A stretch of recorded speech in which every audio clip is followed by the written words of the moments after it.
Welcome back to the Diversity in Aquatics 2017 convention. If you've been following us on the Diversity Aquatics website, on social media, and on television, you know that Lead Pitch Live has come out to document this event every year, and this year is clearly one that I'm glad that we did not miss. Of course, Lead Pitch Live is a television talk show in Southwest Florida that airs on Fox 4, and I'm Lee Pitch, the host of the show. And those of you who've been watching us for many years know that I've been intricately involved in swimming since I was a little child. And being a part of Diversity in Aquatics has certainly helped me to continue to my involvement in helping out as a board member. Diversity in Aquatics deals with a wide range of things, and we're going to find out from my good friend from USA Swimming, who's sitting right here, Maddie Banks. But before we talk to Maddie Banks, I want to say some things about Maddie. Maddie has been one of the most supportive people in a big organization like USA Swimming as it relates to diversity. He's our go-to person. We love Maddie at Diversity in Aquatics. We know that Maddie will get things done, and he will bring the big USA Swimming up to speed and keep us in the forefront in our partnerships with USA Swimming. So Maddie, I want to thank you for all the great work you've been doing with Diversity in Aquatics, because you seem to not just take it as something that's a job, but you take it as something that's some personal. It is personal. It is personal. I've been at USA Swimming for over 10 years. I'm the Diversity and Inclusion Membership Specialist. This is my, I've been to every conference, and to see the growth over the years, it's been truly amazing. And whatever I can do to help build the base with Diversity in Aquatics, just let me know and I will be there. Thanks a lot. And also thanks for all the work you did for me behind the scenes as it relates to me going up to Washington, D.C., receiving an award at the Black History Month swim meet. That did not go unnoticed. And you did a great job in making me feel very special and being supported there by USA Swimming. Oh, thank you, thank you. It was great seeing you up there in D.C. for the Black History swim meet. You were one of the 3 nominees or honorees, excuse me, and you deserved it. For the work you've done over the years with Learn to Swim, water safety, it's truly amazing and a blessing. All right, thanks. Let me see if I can switch off of me. To this year's conference, convention, a person like you has a powerful voice that can ring all around the country. Sitting there and observing everything in your meticulous way, writing down notes and coming out to the pool yesterday and watching us work with those inner city children. What are you taking away from this conference? What should people out there know? How does this compare vis-a-vis the previous conventions? The conference has showed tremendous growth. Seeing different partners like the American Red Cross and what they're doing and what you're doing and what Diversity in Aquatics is doing overall, having the different representatives from different organizations here, change starts with partnerships being built. And if you haven't been to Diversity in Aquatics Convention, you need to come next year and the year after that, because every year I learn something new or I identify a partner that we can work with USA Swimming. Very poignant. We got a great treat today with the superintendent of the Miami-Dade School District. We are in Miami at the Marriott Hotel on Biscayne. The superintendent came in and gave an outstanding speech about his commitment to kids learning to swim and all the other things related there too, and he was just outstanding. So big shout out to the superintendent of the Miami-Dade School District, and we're looking forward to working with you in the future as well. When we have leaders, Manny, that come out and praise the importance of all people learning how to swim, in particular a bunch of children, somebody who's in control of a lot of children in various parts of the country, what does that do for the Learn to Swim effort? It shows at the local level that the people like the superintendent, mayors, representatives, city officials, that they care. In today's climate, I think everybody wants a politician that cares. And I think that's what we need more of, because partnerships start at the city level and at the government level.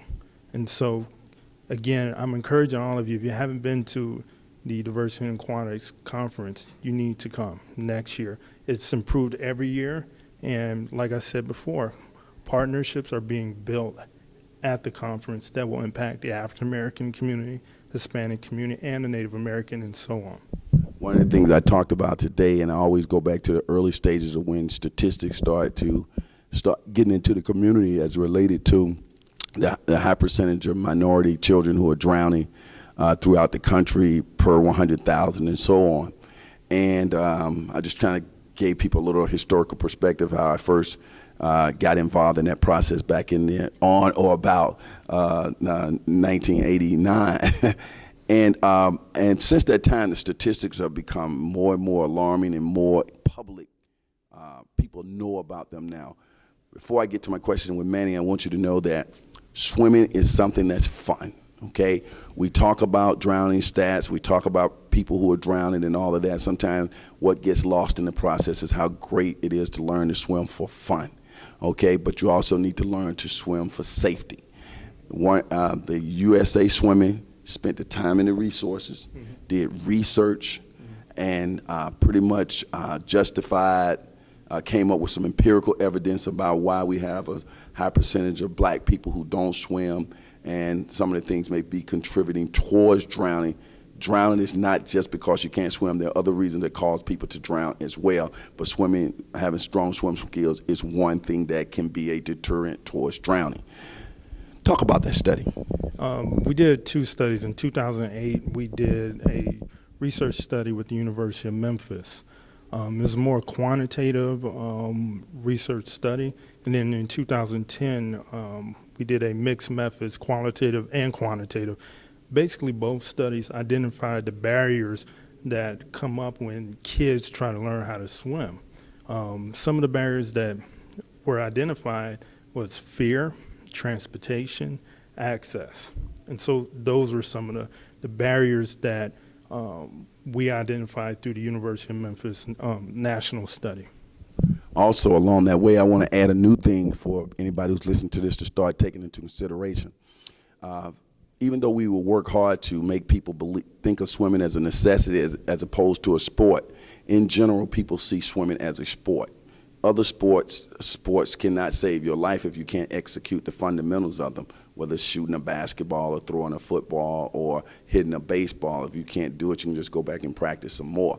But in swimming, if the time comes where you really have to swim, it could mean the difference between life and death, so it certainly switches away from being a sport. Even though competitive swimming is a sport, there's another component to it that's a life-saving component.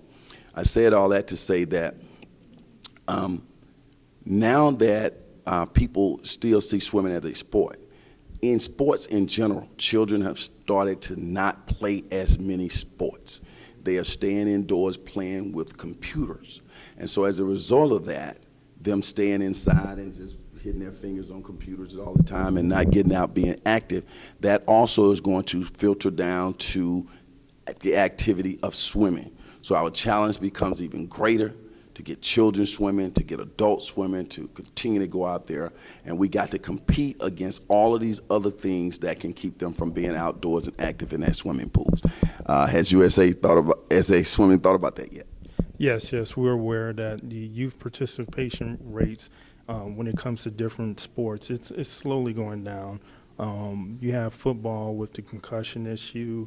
More and more parents are taking their kids out of football. And as you said, more and more kids are playing video games.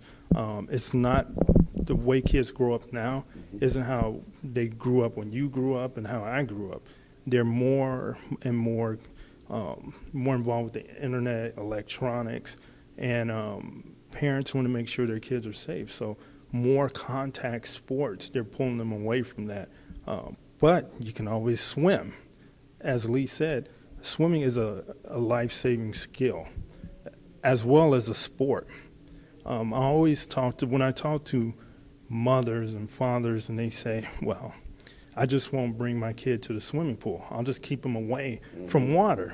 And I always tell them, okay, when your kid is a teenager and he goes to a pool party, you're not there.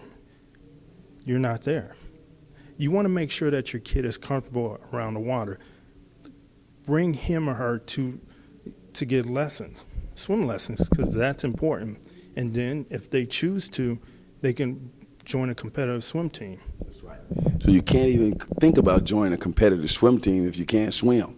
That eliminates a whole nother opportunity for you, and certainly getting involved in other water-related sports, scuba diving, skiing, water skiing. You would be afraid to go out on a wave runner, and then certainly having a good time at the pool party when everybody's having fun, playing volleyball in the water. You're sitting over there with your six-pack, or you're sitting over there with your good-looking bikini on, but you can't swim, and people make fun of you, and that lowers your self-esteem and a whole other lot of other factors.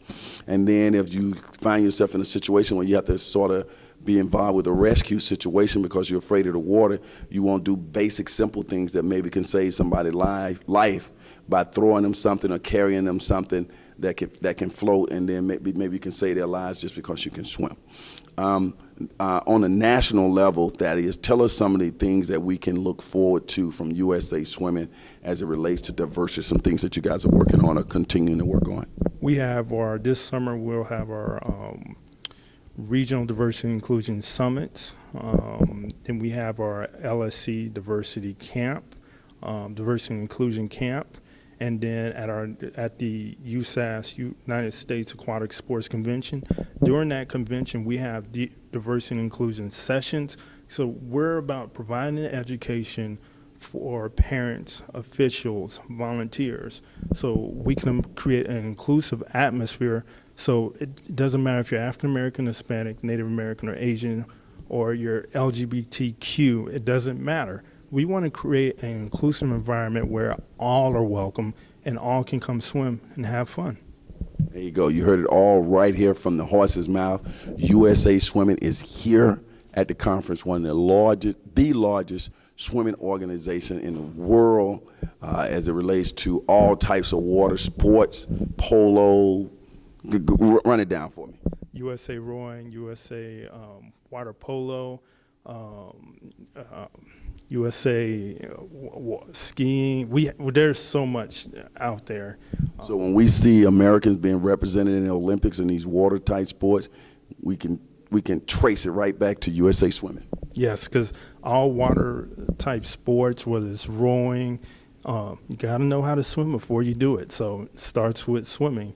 So if you're out there and you want your kid to learn how to swim, sign him up for swim lessons. And if you want him to compete, then sign him up for a competitive swim team. Go to usaswimming.org. So Manny, as a board member for Diversity in Aquatics, inaugural board member who's been on there since day one, I want everybody out there to know in television land and anywhere you're watching this interview that USA Swimming, by way of Manny Banks, has been involved at the grassroots level with the work that Diversity in Aquatics has done and will continue to do, and we appreciate that, and we want to let everybody know that out loud that we appreciate our partnership with USA Swimming. Thanks again. Thank you, Lee. We'll see you.